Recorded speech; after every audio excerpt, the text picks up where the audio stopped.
Sir ये मेरा second attempt था और 2 सेकंड से रनिंग से रह गई थी। बच्चों की कैपेसिटी और बॉडी को देखकर ही तैयारी की जाती है। इस बार हमारी जो निकिता है ये भी मेडिकल पॉइंट में रेफर हो चुकी थी।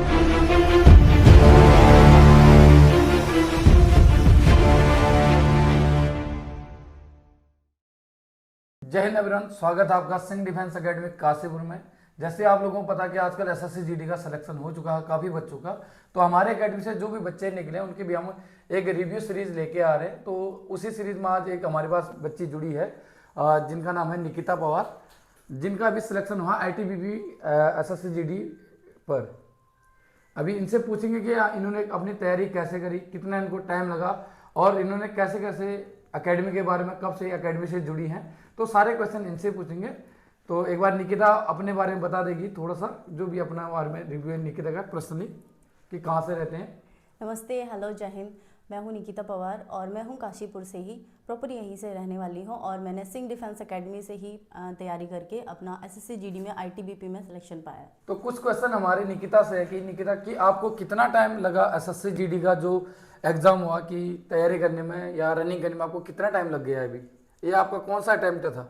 सर ये मेरा सेकंड अटेम्प्ट था और मैं फर्स्ट टाइम, जब मेरा लास्ट टाइम अटेम्प्ट था तो उसमें मैं 2 सेकंड से रनिंग से रह गई थी और ये मेरा सेकंड अटेम्प्ट है जिसमें मैंने रिटन काफ़ी अच्छे नंबरों से क्वालिफाई किया। उसके बाद मैं सिंह डिफेंस एकेडमी के रनिंग, मुझे लग रहा था कि शायद मैं दोबारा जहाँ पे कर रही थी वहाँ पे नहीं हो पाएगा, तो फिर मैंने सिंह डिफेंस एकेडमी ज्वाइन किया और अपनी फिज़िकल की तैयारी की और फिज़िकल क्लियर किया। उसके बाद मेरा मेडिकल हुआ और मैंने वहीं से, मतलब पूरा क्लियर वहीं से किया है, सिंह डिफेंस एकेडमी से। तो हम आपसे कुछ जो बच्चे अपकमिंग जो एसएससी जीडी फरवरी में होने वाले एग्जाम हैं, उस चीज़ के जो बच्चे तैयारी कर रहे हैं, उन बच्चों को किस तरीके से रिटर्न की तैयारी करनी चाहिए, या उन्हें फिजिकल के लिए क्या क्या चीज़ें जो हैं इंपॉर्टेंट की, जो आप शॉर्ट में समझा पाएँ, तो थोड़ा सा उन बच्चों के लिए आप कैसे उन बच्चों को मोटिवेट कर पाएँ? सर सबसे पहले तो मैं फ़िज़िकल की बात करूँगी और उसके बाद रिटर्न की। फ़िज़िकल में सबसे पहले आपको अपनी स्ट्रेंथ बढ़ानी चाहिए, सांस ना फूले, उसके लिए आपको चने वगैरह ये सब खाइए और एक अच्छी एकेडमी ज्वाइन करिए, एक अच्छा ट्रेनर ज्वाइन करिए। उसके बाद रिटर्न में 3 ही चीज़ें मेन होती हैं। सबसे पहला अपना कैलकुलेशन फास्ट कीजिए, उसके बाद अपना रिवीजन कीजिए और उसके बाद जितना आपने खाया है, वो कहते नहीं कि जितना खाया है उतना पचा लीजिए, तो जितना आपने रिवीजन किया है, जितना आपने पढ़ा है या जितना आपने कर रखा है पहले से, उसको अच्छे से रिवाइज कीजिए, उसी से आपका क्लियर हो जाएगा। तो जैसे कि आपको निकिता ने बताया कि ये पिछली बार भी इनका एग्जाम क्लियर हुआ था, तो उस बार इनका रह गया था फिजिकल में थोड़ा सा, किसी 2-4 सेकंड से रह गई थी। तो वो बच्चे जो बच्चे सोचते कि हाँ हमें तो पेपर निकलने के बाद ही हम अपनी तैयारी करेंगे रनिंग की, काफ़ी बार टाइम मिलता है फिजिकल के लिए, काफ़ी बार नहीं मिल पाता है। निकिता भी हमारे पास लास्ट टाइम पे ही जब इंजर्ड होके ही मेरे पास आई थी कि इनका बहुत सारा एक और जगह पहले तैयारी करती थी, तो उन चीज़ पर न जाके जब मेरे पास आई निकिता तो इंजर्ड थी।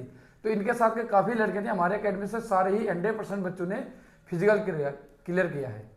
अभी आपके साथ के जितने भी सारे गर्ल्स थे सभी फिजिकल में कोई आउट तो नहीं हुआ हमारे वहाँ से इस बार? नहीं सर, हम जितनी भी लड़कियां हैं फिजिकल में हमारा सबका 100% रहा और सभी ने एक्सेलेंट रनिंग की है, जितनी भी रही हैं। सर मैं एक बात कहना चाहूँगी सिंह डिफेंस एकेडमी के लिए कि आप अगर यहाँ फिजिकल के लिए आते हैं, रिटर्न तो यहाँ बेस्ट है ही, फिजिकल के लिए अगर आप आते हैं तो आप, ऐसा नहीं है कि सब बच्चों को सेम आपकी तैयारी कराई जाएगी। बच्चों की कैपेसिटी और बॉडी को देखकर ही तैयारी की जाती है। लड़कियों को अलग वर्कआउट किया जाता है और लड़कियों को अलग, और आपकी जितनी भी रनिंग है, जितनी आपकी किलोमीटर में है या मीटर में है, उस हिसाब से ही रनिंग की जाती है। तो आप बिल्कुल मेरे ऊपर अगर आप भरोसा कर रहे हैं तो आप एक बार ज़रूर आके विजिट कीजिए और सर से बात कीजिए। ये डाइट से लेके, रनिंग से लेके और फिजिकल से लेके, रिटर्न से लेके सारी चीज़ें बिल्कुल परफेक्ट आपको मिलेंगी यहाँ पे। तो निकिता, आप जितने भी बता पाओ मेडिकल के बारे में कि क्या क्या उसमें चेकअप होता है, और आपको किस चीज़ों की आपको सावधानी बरतनी है मेडिकल भर्ती से पहले, कितने दिन पहले आपको क्या क्या चीज़ें करनी है, थोड़ा सा अगर आप बता पाओ शॉर्ट में तो।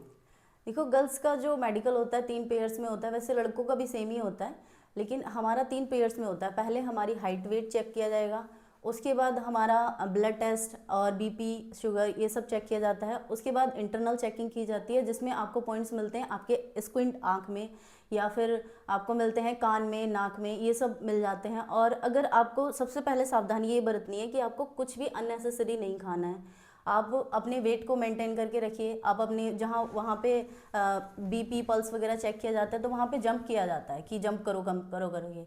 तो उस चीज़ को सर ने मुझे सबसे पहले यही बताया था कि आपने हाइप नहीं होना है, आपने नॉर्मल रहना है, ईजी रहना है, जिससे आपका बीपी वगैरह सब कुछ नॉर्मल आएगा।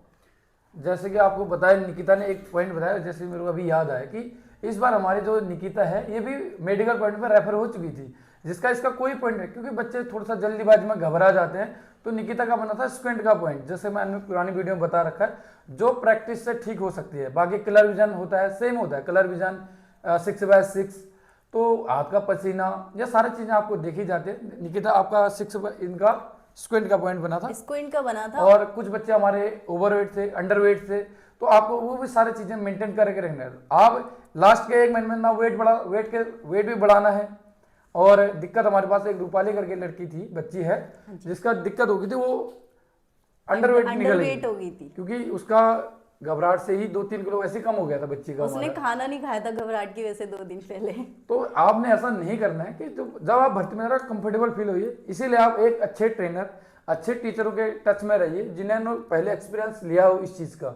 नहीं तो आपको डिमोटिवेट करने वाले बहुत कि आपसे नहीं होगा, नहीं होगा। क्योंकि जब ये बच्चे मेरे पास आए थे, ये लास्ट के टाइम पे ही मेरे पास आए थे 2 महीने पहले, तो ये इंजर्ड थे सारे बच्चे की, किसी के घुटने में दिक्कत हो रही, किसी को सिन पेन हो रहा है, इन्हें रिदम ही नहीं पता था। इन पे पूरा स्टेमिना था, लेकिन पेस जो मेन होता है कि हाँ एक पेस मेंटेन करके चलोगे तभी आप रनिंग क्लियर कर सकते हो। तो वो चीजें, बेसिक चीजें हमने भी इनकी हेल्प करी है। तो अभी बच्चे एकेडमी से लगते तो हमें भी खुशी होती है। तो जो भी बच्चे हैं, तो जो देख रहे हैं हमें, तो जो बच्चे निकल चुके हैं आपके आसपास, बहुत सारे बच्चे अभी सिलेक्शन हुआ है SSC GD में, आप उनसे गाइडेंस लीजिए। अगर कोई नहीं निकला आपके आसपास, आपको तैयारी करनी है नए सिरे से, तो आप हमारे एकेडमी में कॉल करिए। अगर कॉल किसी कारणवश नहीं उठ पाता है, आप व्हाट्सअप मैसेज करें, 100% आपको जैसे ही टाइम मिलेगा आपको रिस्पॉन्स मिलेगा एकेडमी की तरफ से। बाकी मेडिकल का हमने बता दिया। बाकी जो निकिता का जो ओवरऑल एक्सपीरियंस है, इसकी जो हमने रिकॉर्डेड वीडियो है पुरानी जो फिजिकल की थी, वो भी धीरे धीरे करके अभी जो हमारे पेज है उस पर आते रहेंगे। तो आप बने रहे हमारे यूट्यूब चैनल और इंस्टाग्राम पेज पे। धन्यवाद। Thank you.